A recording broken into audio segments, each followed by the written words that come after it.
For too long, I watched from afar, wishing it was me, telling myself one day. But the day has come and I'm all in. This isn't just about ticking a box, it's about leading from the front, for my daughter, so she sees what it looks like to chase something that matters and stick with it when it's hard. I've run 100 kilometers with a mate, ridden from Adelaide to Melbourne, and finished a half Ironman. Now it's time for the full. Ironman Bustleton, December. Welcome to the journey, welcome to the pain, welcome to the purpose. This is Ironman Prep Season 1. What is going on YouTube, and welcome to episode 1, season 1 of Ironman Prep. So we're officially 16 weeks now out from Ironman Bustleton, and this will be my first full. So pretty excited, but also pretty nervous at the same time. But a lot has happened within my past that's led up to this moment, which I think is first should be touched on. So as you can see from the intro in the video, I've dabbled in a few endurance events over the past, say, 4 years. One of them being the 100-kilometer run with Renee, where we raised money for Beyond Blue. The second one being Adelaide to Melbourne ride, where once again I raised a bit of money for Gumboot Friday, which is a mental health charity in New Zealand. And then to finish it off, went straight into a quick 10-week prep and did my first ever triathlon, which was the Melbourne 70.3. So there's always been this bit of an itch ever since I left team sport to still try and pursue something and try and push myself to my limit and find really what I'm capable of doing. And each event that I've done over the time has just slightly compounded, and I've just wanted to try and find like where my boundaries lie. And ever since the birth of my daughter Luella, which was just over a year and a half ago now, it's just the time is now right to try and tick off this last big bucket list item for me that I've wanted to try and scratch this itch for a while now. So that leads us into this Ironman prep. I officially started prep back in January, the 20th of Jan. That was the first week, and my coach is Twiggy from RPG Coaching, and we kind of just worked out a plan, and I pretty much told him that I want to give myself the whole year for this prep. I want to give myself the best chance possible so that when I do come into race day in December, that I'm the fittest I've ever been and the body is in good nick, and we can actually give it a really good red hot crack. So over these next 16 weeks, I'm just looking to try and document as much of my training as possible, share the highs and the lows, really take you behind the scenes of what's involved, and try and bring you along on this journey really, and just showcase how being a dad, working full time, and trying to train for this is possible, and how we're doing it. So to dive in a little bit deeper into training, what it looked like last week it was quite a big week of training for me. So I managed just over 11 and a half hours that we can see right now up on the screen. So Monday, what we're looking for is I've just started attending swim squad, which has been huge. So I've been 4 weeks now with John Van Wise. So that has been like, I've really noticed a huge uptake in just the intensity of the swimming, just swimming with faster people, and just being like in more of a crowded environment, trying to help with race prep as well. Like not always just being nice and calm in your own lane. So what that looked like on Monday, we'll have swim squad, which will go for just over an hour. So on Monday just gone, on the watch it was 2.9, but the session was just over 3K. So pretty happy with that. And also having an uppers weight session to complete as well. Now, the weight session is placed on Monday, but I have been moving that across into a Tuesday morning and making it like quite a high day on a Tuesday. So I'll be doing upper weights in the morning, and then in the afternoon jump onto the bike, the kicker, and then follow off normally with a brick run as well. So I really like the idea of a high-low days. So they're just going to help more with recovery as well. And then I just also know that on Tuesday for me, it's going to be a really big day. But I know Monday and Wednesday are going to be a little bit lighter. So it's a little bit easier to try and stack and work around that and making sure that I'm getting good recovery. And so within this session that morning, me and Liam just built up to a nice heavy 3.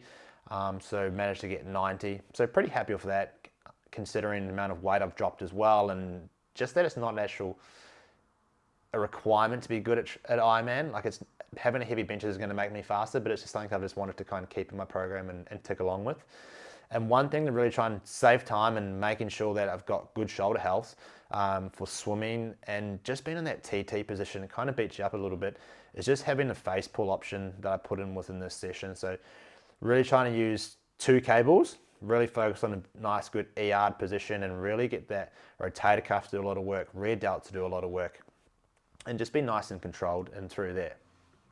Another really good option is obviously within swimming and being in TT is the scap needs to be able to move around the rib cage quite well, and you need to have good range of motion. So choosing like a half kneeling shoulder press position like I've got here really allows that scap to like upwardly rotate. So really try and think about good shoulder health as opposed to being like fixed and trying to press on a machine. Like you'll probably feel you get a bit jammed up post a swim session or post on bike. So it's really nice just to try and get the scap moving, but you're also still trying to train that shoulder as well.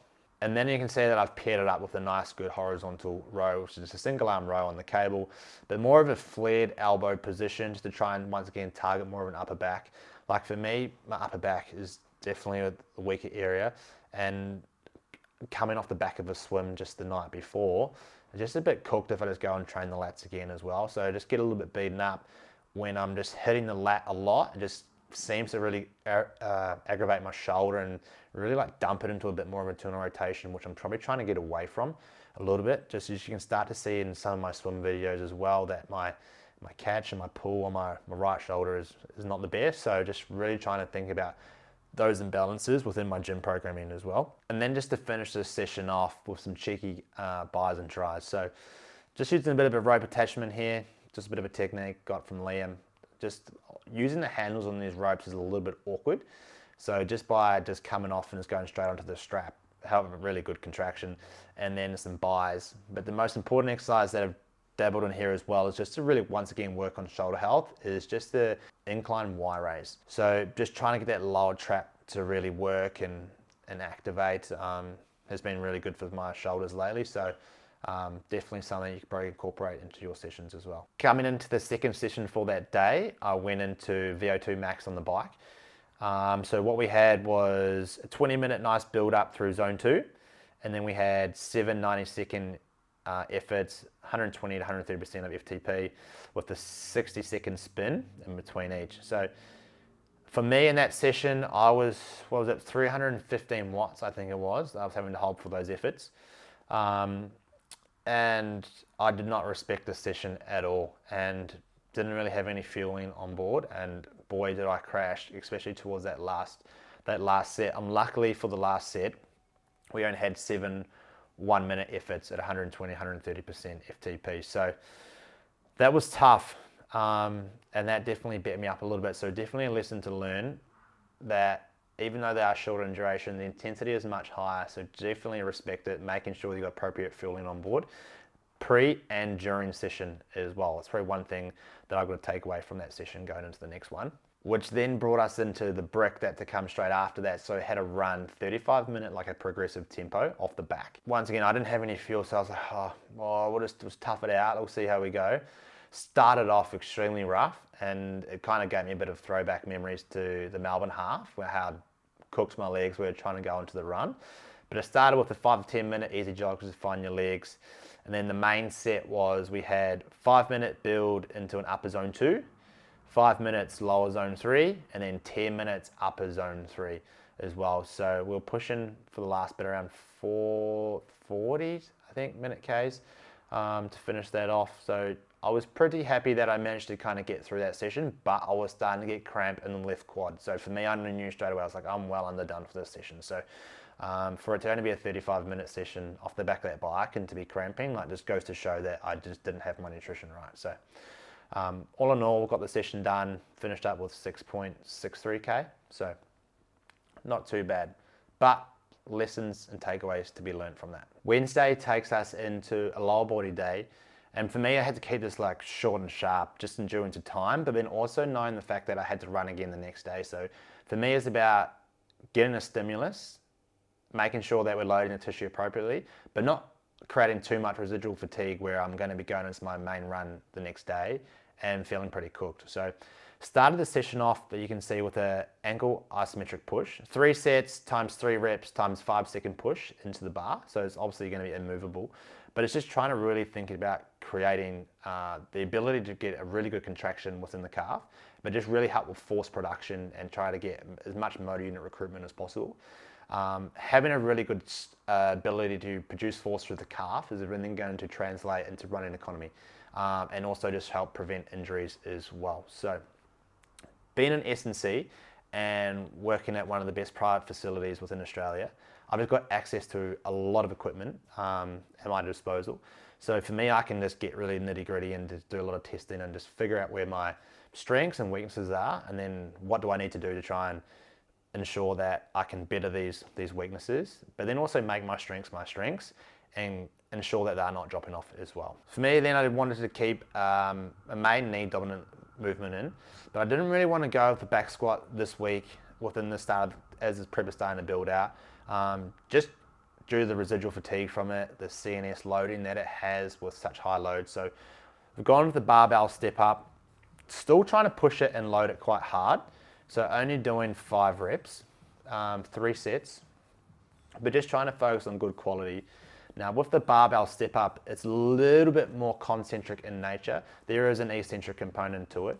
So it means that the next day that you're not going to pull up as sore. And then it's also going to see really good transfer across into cycling and running, just due to the nature of the joint angles at play.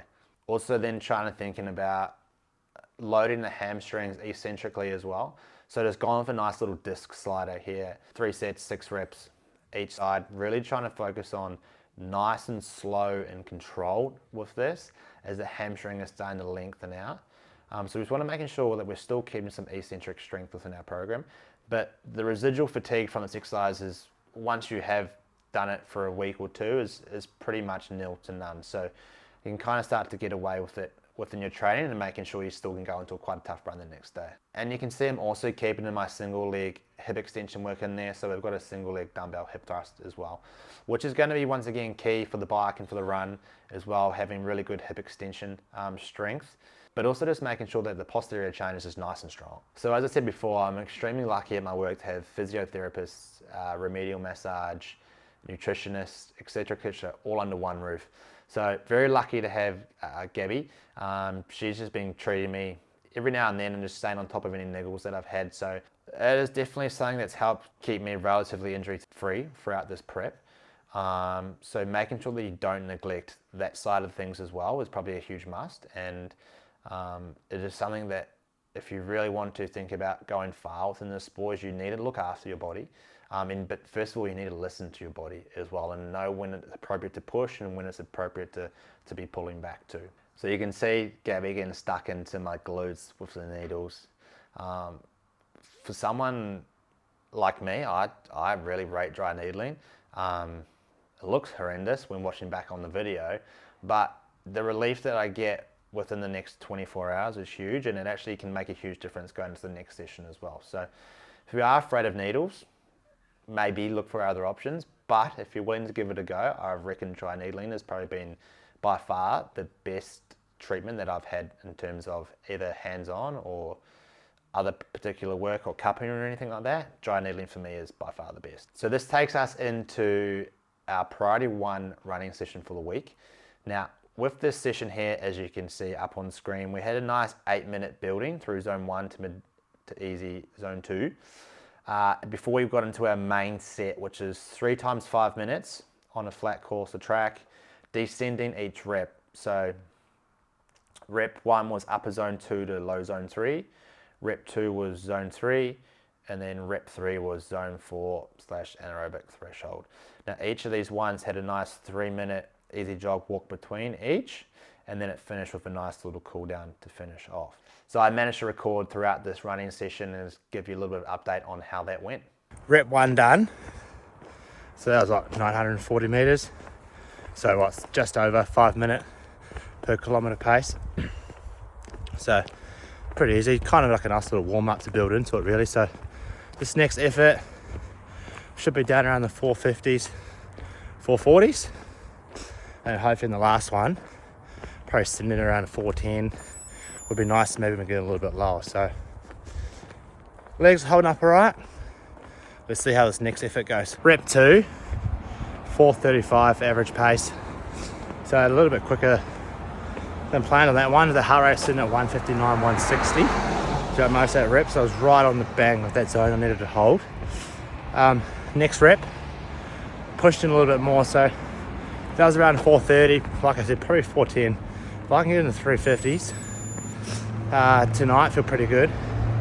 Currently got ankle strapped as well, so the ankle's feeling a bit feels a bit unstable, to be honest. But I don't know, it's holding up alright in these intervals. Been battling shin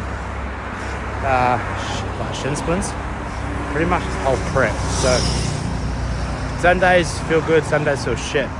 Like I said, Tuesday was real shit. So wasn't even expecting to be able to even run today.